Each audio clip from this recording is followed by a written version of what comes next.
Pathian suai na dongin sia ho pasopia na pangsan des min ko pui ko sakti pangana alo kheng le tare maya ko pui ma pura lo ka ko so te kan lalpa Yesu Krista bingin si bu ka chu Pathian si bai bu kan u lalpa chu pakru Pathian chu hun tiang hi ma chuan la athil ti theina bo ro za taka hian ama chu amen Pathian ma puni ni thong o lalpa min ma mai tu i khongai na wangin um tra kan changa dial na pang Sunday school in khom puite zani na bul tram thein min suai theng le ta yom puina kan don song sunga wangin lo ki kan che lalpa kan in khom pui chu zong na in binong pui la ka thil ni kong tin re te in ti sianga tiang nim dang kang kan nei tu zong te i ro pui na huan su na ni sela karau na mansom na parang kan don chen pe na turin iom puina kan lalpa Yesu Krista ringin kan di le tu na suan kuan kan ngai thanga dial sang resolution tu so ole he zani na ando thir le kan ni ma le me mei selo pastor bial in hom pui voi som thum le pangana Pathian suaina bul kan chan te hi lo maya Pathian ne na lo tu soi mon bu la trame program hi napu san ke him atran zana ni boka kan kuang ne zani in ko toy tu pastoral zoram thanga bial chairman tran tu ro moi beri intermediate department Sirok South to Sunday School in Lomna chairman report ko Shantin Sunday School secretary Lepial secretary so Vanal Chen Pui intermediate department Lamboy to Sunday School quiz junior department le intermediate department te nei donari zanina zai mushkoi tu tehi tul pahar sam pele mula zai tuangi anni naktu Pathian ni somai ko kuai tu pastoral zoram thanga biar chairman trantu ramuan pui sacrament department tang puino pang Sunday School in disiamna ku la le in sa beginner department Sirok South le junior department le intermediate department te disiam donani recitation lalrin moi koli junior department Sirok no pang Sunday School naptuk somai thom a sai koi tu te kulal huak zobale ulalal santamite sodu in thom shwai tu pastoral zoram tha dial chairman tran tu rong zuala intermediate department Lamboy no Sunday School in disiamna tu la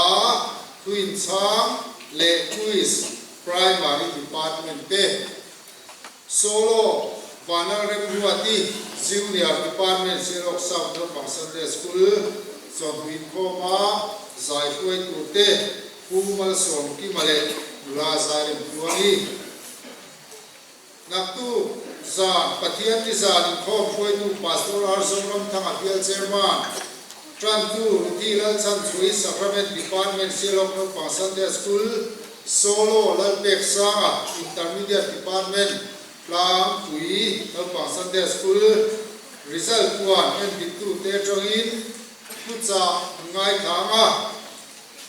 tuan pa la din puya superintendent Sirok South no Sunday School Loman kan ti siam no Loman Vincent Sakuri upasi Emmanuela bial chairman elect liang zatnak tu san in khoma sai khoi tu te langfal la puya le ulalal san tapite liang kuang le ki podi si dong tu ko san ko bule ki bodis rin an ni ti kha ko se la thame kanin ko pui chu ma dar ko tu hi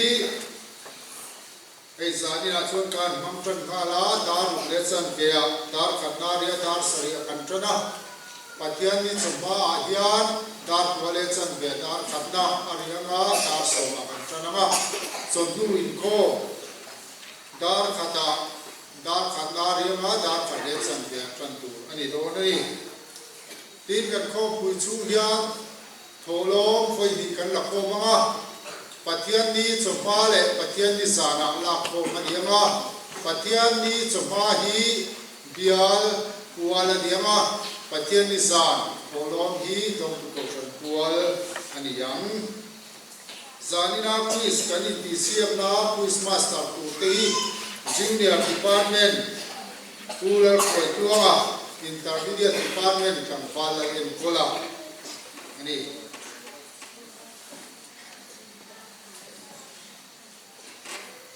introduction an pelo kame kalama piang te hi loading don ya ri loading don ya pastor arzoram thama dear chairman me tuan upa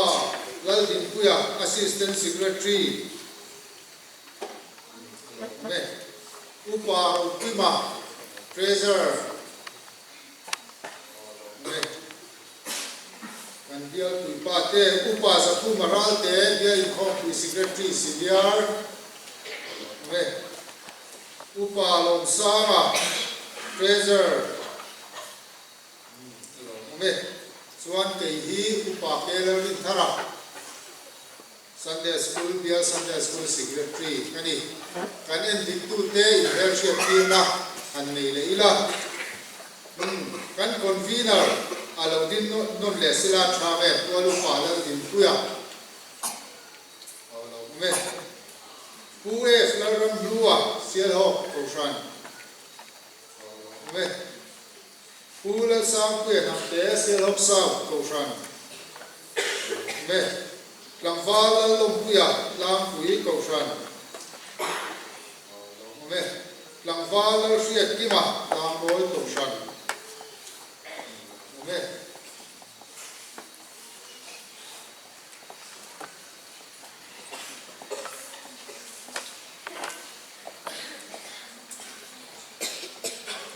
kanin khom chan tu so bonanga chan tu hi noi ri intermediate department silo Sunday school and chan tu tidian pit achangin chan china pit lama chan mangdon ya in khom chan tu so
mang tu ring du sakna kan ka cheu chewani ti kha in lom na tan kan ani le tunga chuan report ngai thak na kan nei sui mai anga tlang pui som pasabera chuan tlang moi ko sang sial ho ko sang sial ho sau ko sang atangin Sunday School Secretary report ngai ta chumi chuan bial secretary report aro pezui filika langa donila tang wi ko sang Sunday School report Zo Sunday School Union Sarah Pastor Bial no pang Sunday School ko Voice som thum pangana report September Sunday som di patitanga October August Sunday som di patum ahun September ni ko atang ni som Sunday som di patum ahun sialok sau ko from dia pin Sunday School bin tlang ko ina pang Sunday School Pingziat dan Sunday som di patum ahian Sacrament Department ahian mi paso anoma Mecia paru nuvain som paru thok tu hi pali noma zilai le thok tu hi nuvain som pi ani intermediate department ahian mi pa som pali noma Mecia som pali thok tu pasari nuvain som thum pathum junior department ahian mi pa som pi noma Mecia som pi paru Vain som le paru thok tu pasari vain zetu thok tu dene som mare pathum primary department ahian mi pa som panga noma Mecia area vain som di pathum thok tu paru zilai le thok tu vain som di le pakua beginner department ahian mi pa som pali noma Mecia som vain som di pali thok tu paru zilai le thok tu vain som thum anomani chuan mi pa zong zong hi vain som sari le pakhat nia Mecia som ruk le pali zilai zong zong za tin pa le Mecia hi za som thum panga nia chuan thok tu hi vain som thum nia zilai le thok tu vain le khom hi za le som ruk panga ni How to de na hian superintendent in charge na pang Sunday School hi tualu pa bansang ki marate nia bina secretary in charge na pang Sunday School angwala lompuya ni Sunday School nei za thi wei somli le pathum kan neya pathian ni tin kai cho hi za som paru point panga ni exam chungchang ahian kumsang thi som thi pati ai exam za kha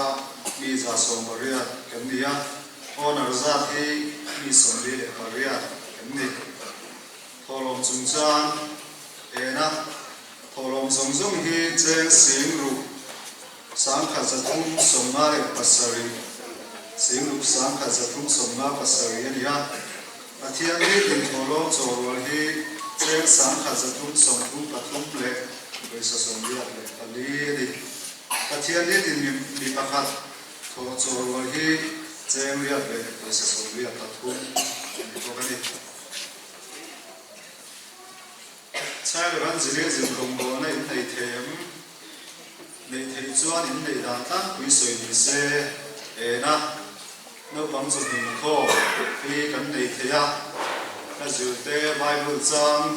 bai ha te in thu pui zirte le games te in kan hang thina athian thuan bai hat le vai uchang an bai hat te hi athian ni zan in rem changa kan rem thina la te po lekina kan rem bok thina ni athina vina location Bible School VBSC kan mang theya in sina Christmas carol service kan mang thei boka John zirtir tu enlog in nei theyam ti hian thagana hian abo hian training hi kan nei thina chung khatte tin aba ka chuan department tina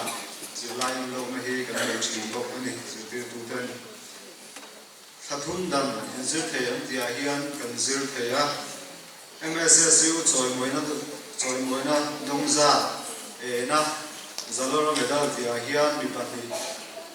zalora medal hi kan donga tin bizai medal hi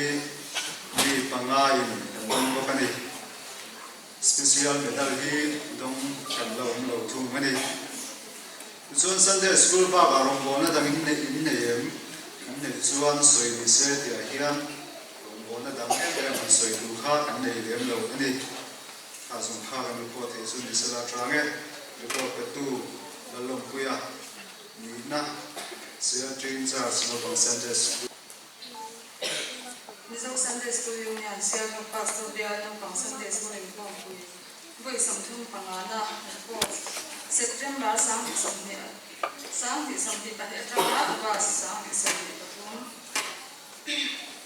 Sunday school ning kang ko kan lo pang Sunday school pakhat na ning sia ga sang di patung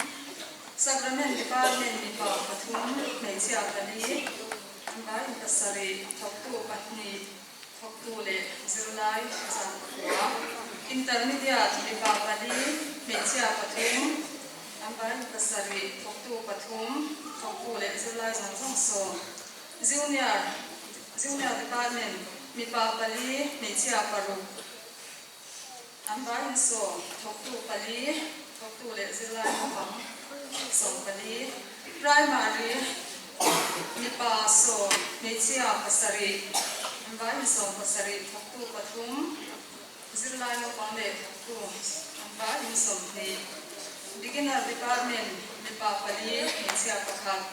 amai panga thoktu pathum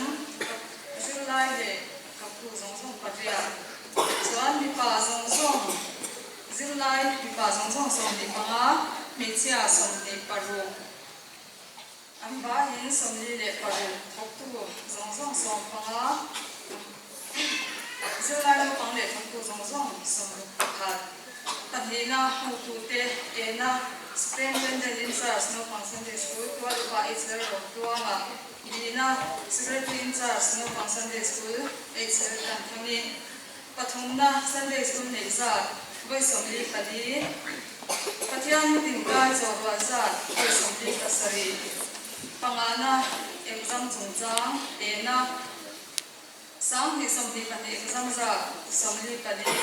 Dina Onak saat samthum paria parutna tholom chungchang ena tholom zong za sing ka sangria zakwa somni dina pathyami tin tholom chawwa za zali somthum sina pathyami tin pakhat tho chawwa za zengria pasarina chai ban ziri zingro na in nei thedem nei the chuan in nei da ta pasari se ena kan nei theya pathian thute shirin I indi limna te nei thui thin an nia ten zir tur sina ta tanga lokin te an zir tira la le bible chang te zir tirin bia kina rem thui thin an ni vocation bible school BBS he kan nei theya Christmas carol service he kan nei theya pa zir tir to en lo in nei theya Katung dan inzir thedem kanzir theda MSS u chon moi na dong za zalor medal dong pakhat kan nei ane Sunday school ba ka rong bo na dang in nei yem nei chuan soi ni se te nya rong bo na dang soi tu kan nei sang lo ane report te tu ming Israel kan thangi ni Siro pastor bial no pang Sunday school in kompui foi som kum pang na report Sunday school being Heselo ko sam no pang Sunday school nia kum sang mi sum ni pathuma hing ziak ta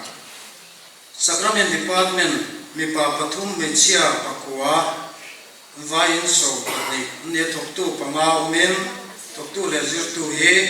vai mi so pasari ne intermediate department a mi pa paria me chia som paru vai sum ni pali nia thok tu pariat noma thok tu le zir tu he vai in ni som thum le patli ne junior department a mi pa som ni pariat me chia som le vai in som ruk le pariat nia thok tu som noma zir tu le thok tu he vai mi som sari le pariat ne primary department mi pa som di pakhat me chia som paru nuwai mi som thum pasari noma thok tu mi som umen zir tu le thok tu zong zong hen vai mi som li le pasari ani beginner department mi pa som di panga me chia som di pathum nuwai som li pariat ania thok tu pakko umen zir tu le thok tu hen vai hen mi som ma le pasari ani chuan zir tu mi pa zong zong somriat panga me chia za pali vai za somriat pakwan ni ha thok tu hian vai mi somri patni chuan thok tu le zir tu zong zong he mi zati somthum le pakhat ani ho tu te superintendent in charge no Sunday school upa FLB prola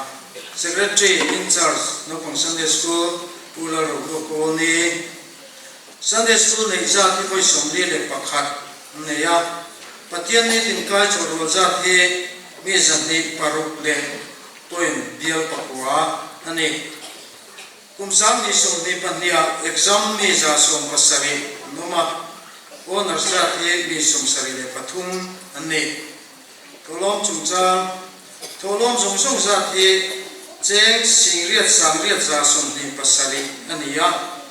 pathian ni tin tholom choro za the cheng sang ni za somli pole poisa somli pathum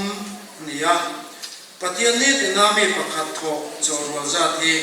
cheng somle poisa somli patni ani child evangelism rombol na chungcha a yan no pong chon in khom he ani ya ani dan tang puya chuan no pong chon in khom kai shoi tu tur he assistant superintendent in charge of Sunday school, assistant secretary in charge of Sunday school le department in leader ten thathum chung zeratan akai shoi tu turakha rot trina MSSU in kai shoi na siamangin khom puichin ania late pathian thu zelau na ta te mangin inti lem na hunte mang china ni vocation bible school VBSC January ni thum sang ni sum ni pathum thole ni khan anneya akai shoi tu au tu tur kha join juata MSSU in kai shoi na siamangin nau pang te group thuma an chena nau pang za som paru tela eta tel hin so che tu na tak siamani Christmas carol service December ni som patni sang ni som ni patni zirto ni zana ganneya department song ten item anei te feka refreshment tuinata siambo ani zirtir tu en no he anei te ya thathum dan he zirthei boka MSSU chormoina he zalora medal dong hi pakhat noma izai medal dong kan nom lova special medal hi dong kan nom lo bok ani Sunday school ba karong bona dang in nei te in nei nei chuan se ni se dia ya October ni so parok sam ni so ni panni atian ni anau go ni kanga mi huna yan now so pasari mi pa pa ko le pe chia pariat ko la Sunday school superintendent now go na thucha so in now go the he now go na certificate le amtwe semvek ani April ni sam ni so ni panni pathum pathian ni tum ka ni zingara no pangnama zirtir tu tele zirtu ten tum ka choin wala pong an zawana li so choro na hun mangani thathum dan zir an zir chin te department tin ten ain chokin ko san pathian de khoma am rem thi ani report petu ro ko ni assistant secretary in charge of Sunday school selo ko san Sunday school Indian, Sierra Pastor Bill, Sunday school in Kongpui, Western Tumpangana, report. September Sam is some deep, but the Atranga Ogasam is some deep Patum. Ahun September Nikua, Atranga Sam is some deep Patum. Ahun, Sierra South from Bill. Sunday school Bing, Sierra South, Sunday school. Ming Siakda, Sam is some deep Patum Shungin. Supplement department, Mipa Patum. Mechia pati ipale mechia panga thok tu pali an vai mi wa intermediate department mi pa som panga mi chia som pathum mi pa le me chia som di pariat thok tu pasari an vai mi som thum panga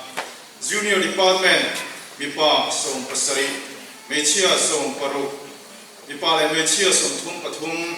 thok tu pariat an vai mi som li pakhat primary department mi pa som patni me chia som pakhat mi pa le me chia som di pathum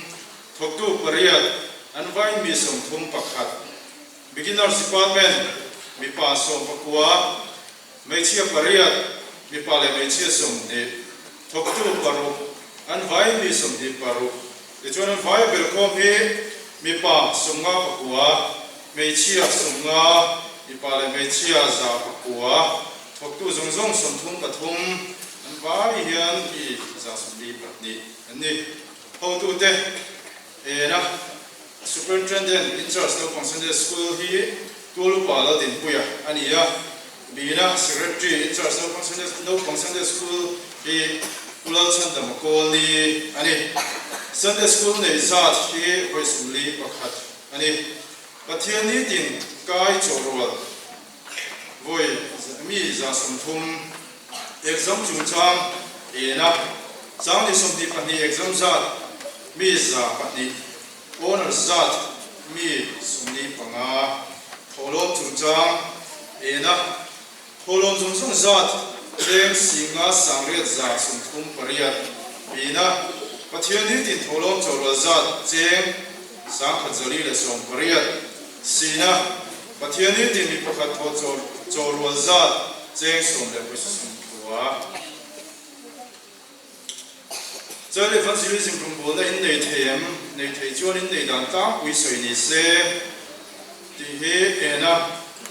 no pang chui khom hi kan nei theya kan hun pan dan chu pakhat na chuan thu pui te kan zir hawa la te kan zira tin in ti him na te po kan nei ve bok thina ni bina vacation bible school VBS hi kan nei theya ni sina Christmas carol service hi kan nei thei bok ani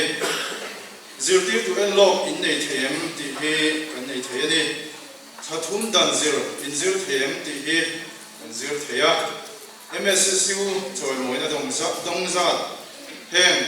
zalora medal izai medal le special medal ti he dong kan lo ani Sunday school pa ka rong boda dang in nem nei chuan soi ni se ti he pakhatna tum kau ni ya tum kau choya kong zo ani ya padina thathum dan zirte biakina ko chonin khoma kan rem thina ni ati sum kha report kan pek thei ani ya report Dear Secretary report na Korantin now from Sunday school secretary dengan report kai khom na Sunday school ki pani oma Anbial sunga hian zirlai no pang mi pa zali somli me chia zali som thum pakwa an fai zali som sari le pakwa nomani ei hi bikin aratranga sacrament department thengani chuan zirtir tu hi mi za som thum le pathum anoma thok tu le zirlai wa zir tu te hi mi zaruk som le kahi ni Sunday school kan kai za chorwal hi khoi sali ko khoi somli le pathin ania pathian ni kai chorwal hi mi za somli le paru ani holom som hi tuai bi sing ni sang sanga somli le pathi ania pathian ni tin chorwal holom kan thor za chorwal hi cheng sang hat zani somviat le pakwa le poisa panga ani pathian ni tin mi pakhat ho chorwal hi cheng kwa le poisa somvi panga ani a chuan Sunday school chon moina dong sa ti salora medal panga pizai medal so diploma dong zikir tu bi padni anneya vain medal diploma dong hi ni somle pasari kan bial chunga kan ne ni ei hitlem kan soilo panga trang ngôi cầu sân lệ trang quý cầu sân trang in ning mi bản thị mi ngăn bản thị đi pha thôn lệ lệ lâu mong điều bal nó vào không quý ma sen man phát cần tụng tế luôn này cần xem hình là vào quý lệ maya chuan siêu hồ các trong cần comment for India anh kan kha abinga lo dik lo le boka chu po chu ti that le maya dong tu ke khan in siat tiam ngai ni thatum dan zir hi kan bia chu ko san zong zong ten kan zir theya VBS kan nei thei vek boka nau pam chon min khom kan nei thei vek boka Christmas carol hi ko san pathum in kan nei theya ko san pakhatin kan nei thei lo ani chuan dia Sunday School Committee hi voi thum nei ania voi thum kan tia Sunday School Committee farm ai chu voi khat ania kial ho kurte senior department in khom puya speaker tu har sa ka to wangin dia Sunday School ho tu te ko mania chuan foina committee nei ani mo chu ne chuan committee nei za tu voi thum ani kan bial chunga Sunday School rombola ma kan son zela lom ne maya du to le thato chula thinglo kan thei to pa to kan tin tena Sunday School rombola ma la a tran se turin kan an yen kai fibo ani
Christmas ta lo foi tuang so ma Ole, tu là chuan nấu bằng por tin mai la zirtir tu ten chun na hom hiam maya bangin sialok sau ta trangin sialok sau no bang junior no bang anai hi kal mai sela atu pever to sela changin ang khoi son chan tu ra ni do na ni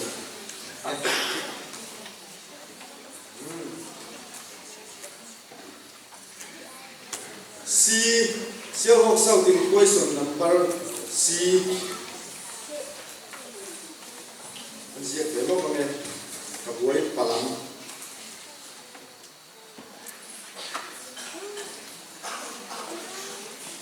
chuan sial ho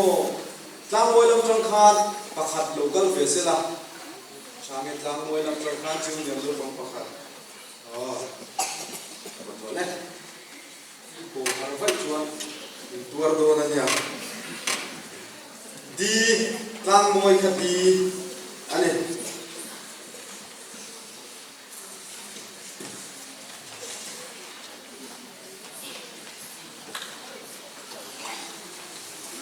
chua tlang kui jing ya do pang pakhat local le sela lo sa tha o atham ber korban ha kha o ke lai me chelo pang o kha ichian de chan to ri pot do nei po har vai chuan do bu nan chu drop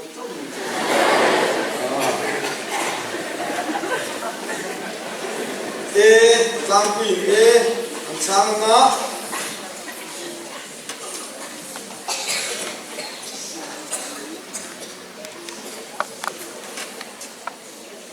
chuan ala om chu ni sial ho bi chang do na ni sial ho bi chang ka ikhat kan tikela chuan kan tan ki parai tin chu kai zo na la chante a rei lu tuk lo nan ama saperi e tlang kui kai zo ma la ni ni ringem zo na pakhan na chu hi ni cham dam na fam kim kha eng tenge abua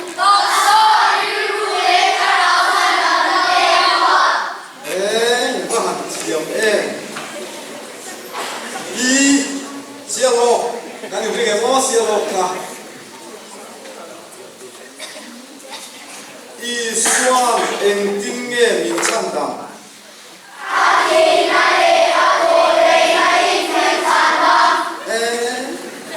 kan chiam na chu na me do lo ne le si sialo sao kan ri ke kan trong trai na en kia ti to tu nge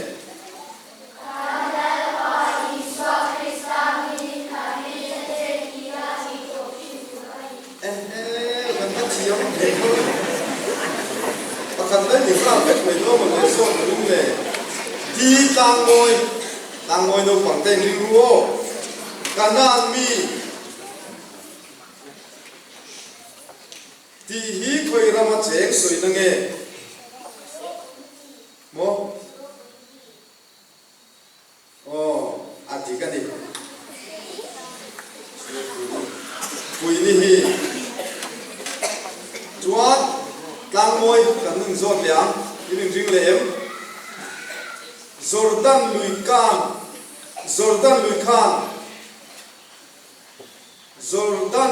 khan phai zol kha ege hing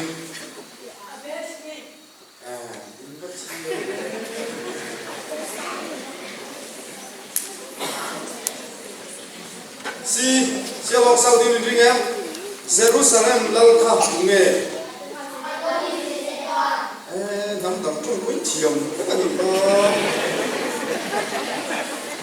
đi chúng em xem không tu thế này sắp bố tập ra trong trại thuyền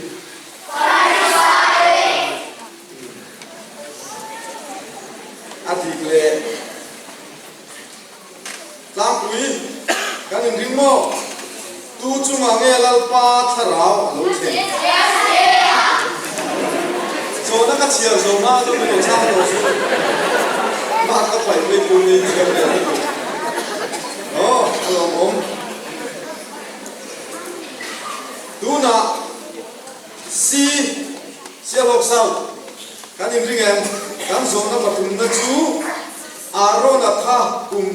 zan mi ani in nge athi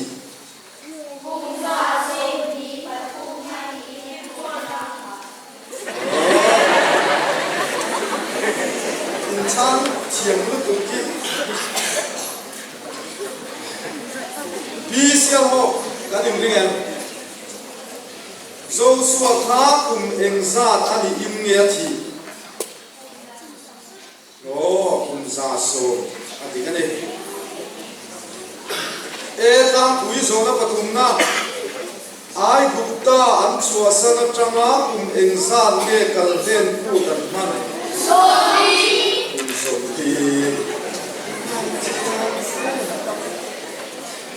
ani le di na moi in ringo zayo ada kha ati in eng zat nge Zepoi ya da ha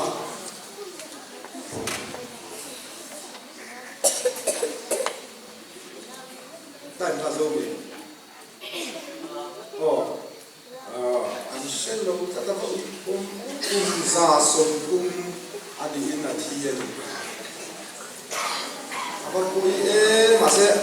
ale te chui thien ha long kan zo na le chu sipai za ho tu ka koi kwa nge cái tỷ lệ là chuyện mà rồi tám quý cái gì về rồi nó phải đi na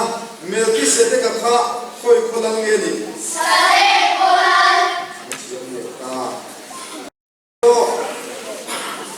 Timothy là cái công viên khácอย่างเงี้ย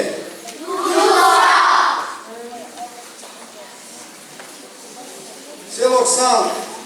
Mari Magdalene ka koi ko nge oh chen pe sa tao sa sa thiểu cái mà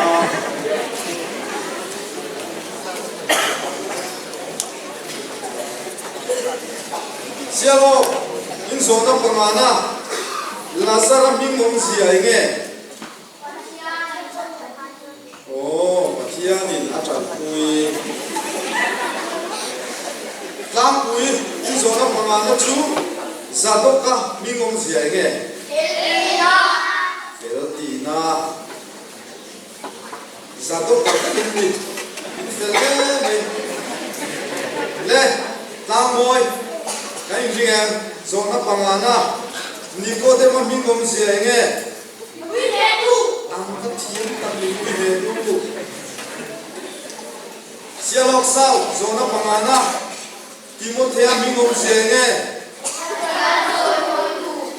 ti lu tu Sialok sao kunjing lai nga ho I swa thana zirtir kal te kha tu te nge o adik petera le so ana Tlang noi kai ring em Zan in la na ami sing fa pa ang tu khat me adik tania la Tlang hui san het china an ho tu ber khat me hui thiam lal berania an ho tu ber kha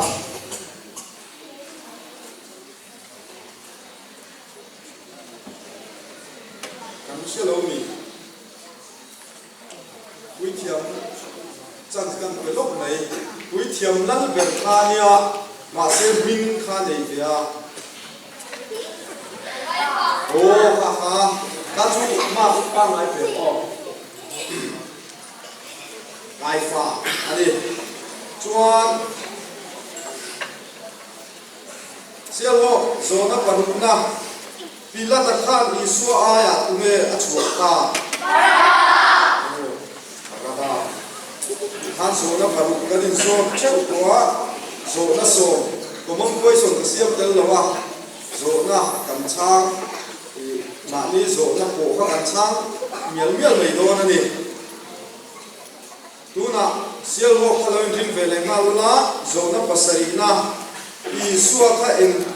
tia Tuinge tui cuma kiakal. Okay, ma tui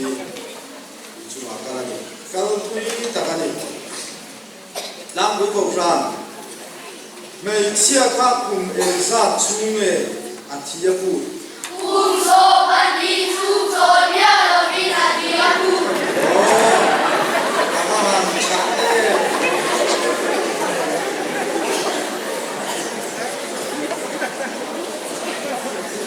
làm ôi Bion muốn áp phán miệng ra nghe thí đi sa đi anh thì còn ngô thì cái gì anh còn đi đấy hình bị mắc của em lên xe lọc sau rồi nó passer na quý thiam tê lệ mi quý in car khát tông in ra tụ nghe thà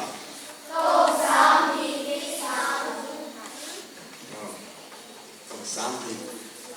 anh thì cũng được xe lọc sau rồi in lệ mang luôn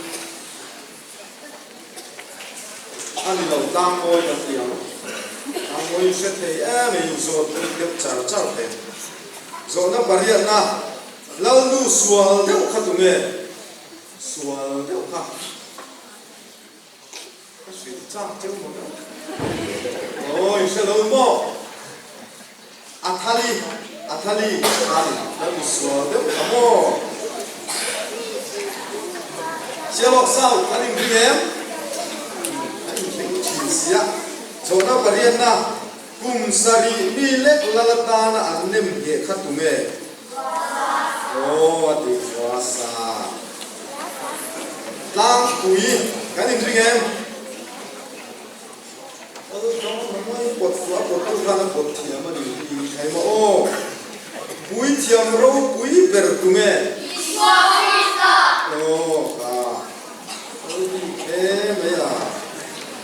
siamo ining ringem zona pariana arona kha tu nge tha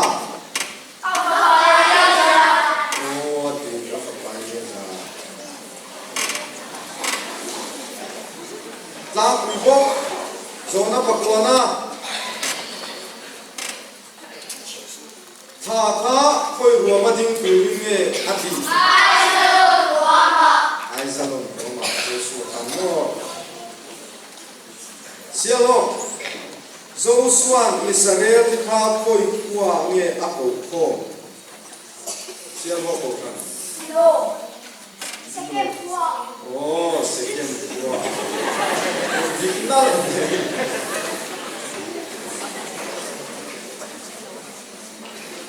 sialo sao gol ko tha ti hi eng ti na nge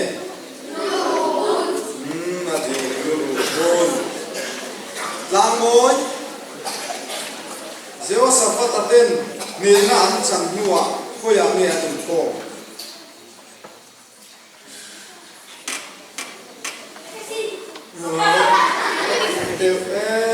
dereka nuwa ma kasi lo deu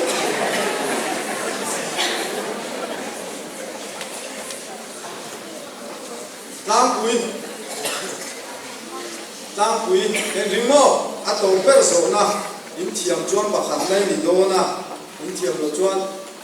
in ni lo palang tang ro in so na nu nu ber chu tu te nge ma ni le ma ni in do fak te kha amon ho le wa ko te an ni ma ful ma an ko ta sialo ko ran nang ni pon ti sual vai chuan pahin nei mi koi trenia tang ro ti sual wang la tha ti sual wang la tha tu te kha tu te ge zo se pa zo se pa le ban nei pahin nei te lu tu ban de sialo sao nang ni po in chan di lo pa u chu no pui do te ne nia in jinge in zo na nu nu ber so na chu i swa ruang kum tu kha tu te ge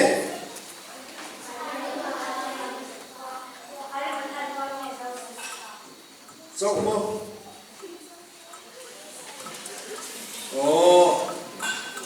an soi thale deu ding chu mi chang wa ka pom lo ka kha kha di Joseph Palen ni ko do ati ka ni ko pom sa ko chuchu ni na lo cha ma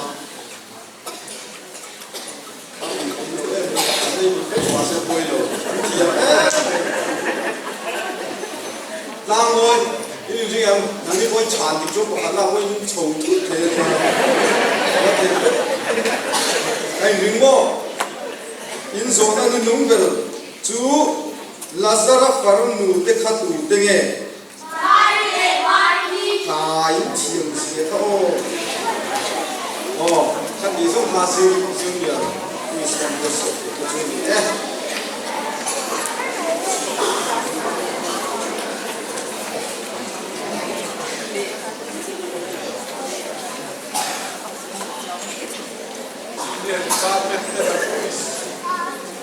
Ang thiam hết maya intermediate lắm thì nghe cả anh về đôn nè đúng không intermediate department thì xem nó quiz cái này chun xong về lại cả lắm quiz master ra cái bao giờ phụ là được xong về lại cả lắm điều mà na so in tôi đang ngay thang na cái thiam ông so cái chú sản vật rất là nhiều sản cái này đó so in cái số lượng số lượng Silok sal, silok indring em, silok. So nama sabela tam suanin. PCI turin dingsa na nge pathian sung je sia tha. PCI turin patita. Ati kani.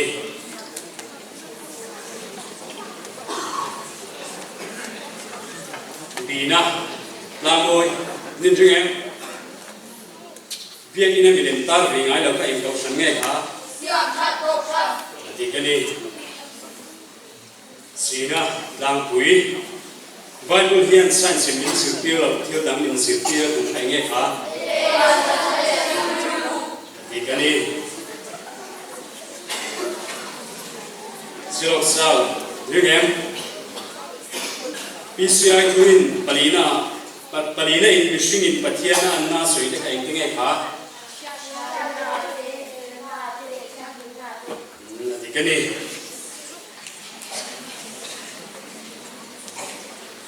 rồi na đi na selok sao ta đi lên ngang luôn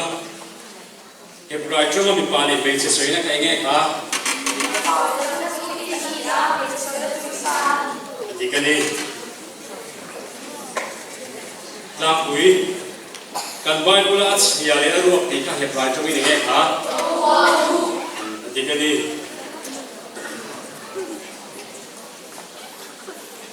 làm lối hiệp lại cho mà em có soi na cái nghe cả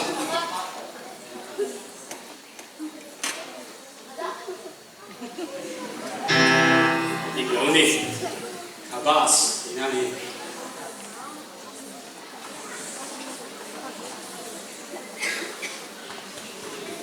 sang begini siami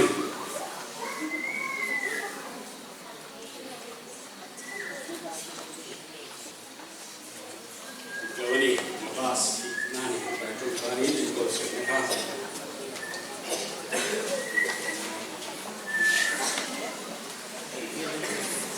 Silok sao Chua thu này thì cái hệ vài trăm nghìn nghe thả ô đi sửa còn thì ngay trong bula ô siêu hậu sâu Chua thu này thì cái hệ vài trăm ca đi anh thì nó nghe thả ô cái này sửa sẽ thấu của là này là chẳng nghe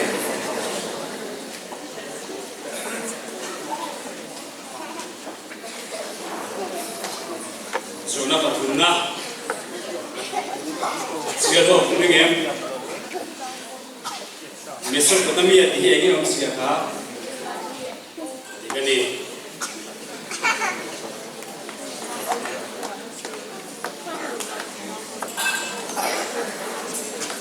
namoi kathia nai kupta mi tu chuma han shem na chi sang nge them ti kha digani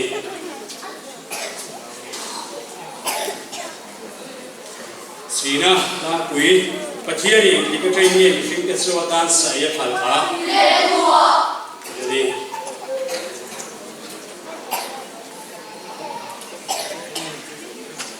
Silok sal. So si pa hunay ang kukara mga Israel fati sin na kung kainge himpa. Gani.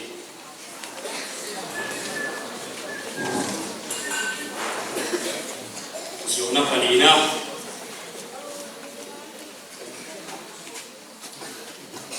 Silok nigem. Israel ni te bom su saktu kaing nange ka. Filistia. Ini Rang Môi Biar buộc sạch rửa bạch trên thì thành các tụi nghe khá Thì cái này Rang quý Thức rung bom phụ năng hình khai nghe khá Tin nhiên sợi khá Thức rung bom phụ năng hình khai tin nhiên sợi khá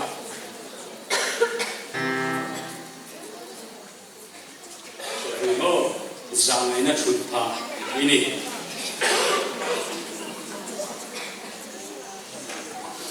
Selok sal,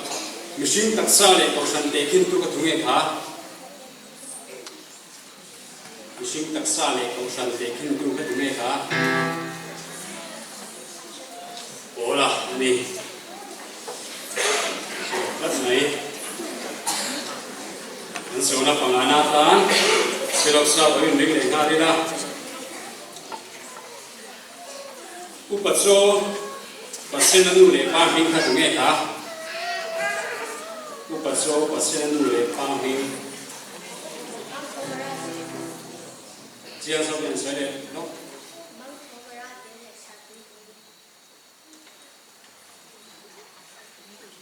Kasih siang thầy là apa Jiang kan yang saya no kan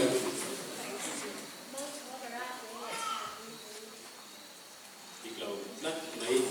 dar bin sonale dar bin kui deh ni Lang quý Aron nu le pa min ka tu ting ha Aron nu le pa min Tikali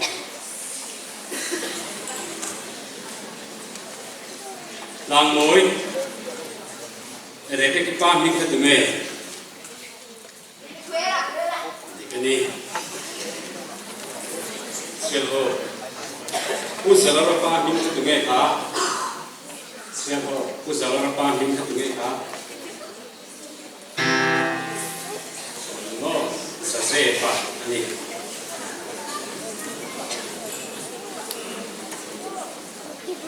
Sebenarnya perungatan, siapa kalau ini boleh ngalira, Mesia, kamu siapa ingat kah? Siapa ni? Lang Môi Mathayan pathian rama soina trong kham nge kha ikani la pui parak leto simsia ka nge kha ikani sel Israel nam song song sual thoina an lan nani ka nge kha intingen soi ka ikani Zona pasakinata Langoy riningule Christian ke tidudana hope to etik of Milan ta tu suange ka tikani Langpui Kerala thoma chen na sagna hundian soi ka nge ka tikani Sial ho Mata pian soi chin ta tu tinge kha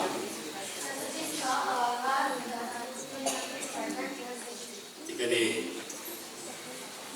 Silo Saul Mizoram Presbyterian Oceanic Missionary at in Masakber te ka tu tinge kha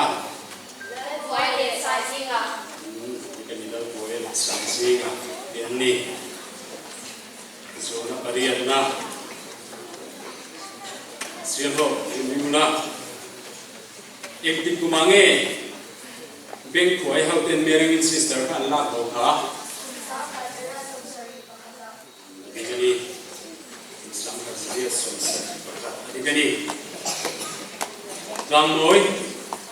Ektik kumange Misal cuma Bible bukum kui dani Ikani Sedih mai Tapui ingku kumange itu kumukan sama naikah. Jadi sama ini kumukan. Dina silok sal. Kupasal ku maka ingku kumange na cengeng pension ha.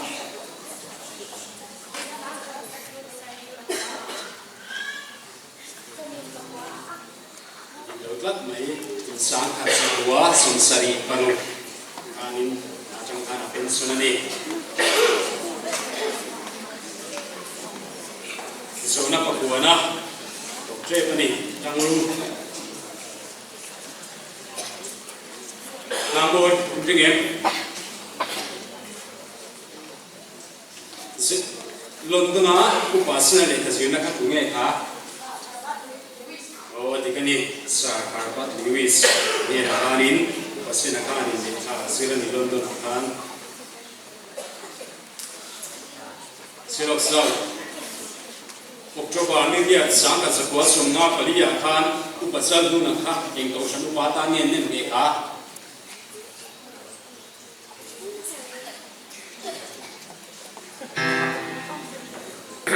Selawi mo isolve sanu pata Oktober ni dia sang ka sakwa sumna paliya kanin upasal du na kha sanu pata ni kitani Langkui, Vandom kuai itu pasti nak ingat tangan buat kah?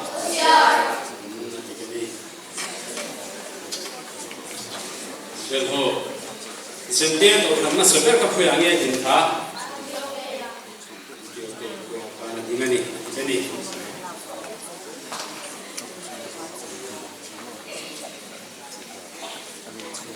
Sebelah berdatang. Siapa kami minggu kami dah India yang mati nanti kita tak ke England nange kah? Nah ini Jamoi Indian itu sel itu apa yang mungkin ke England kah?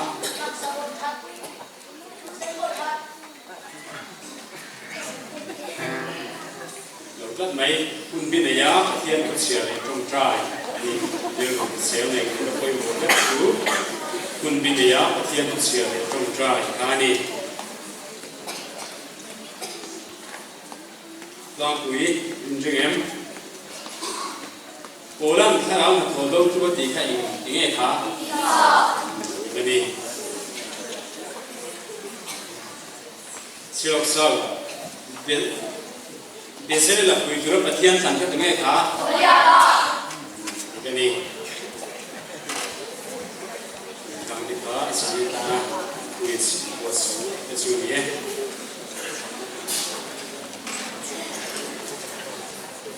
Nah, pelatihan perkenalkan sangat. Pengasuhan asal ini kemakan terhadap undang ini. Sering kan kita nak susu mak atau kedolan. Kesiapa pun nak zaman itu pemana lalu nak saya untuk kuituan dua. Kira mulai kuitume, bagi pensiunnya zanjubin saya untuk mulai kuiasa. Hingga sesuatu patu final kan kuituan dunia. Lekan saya.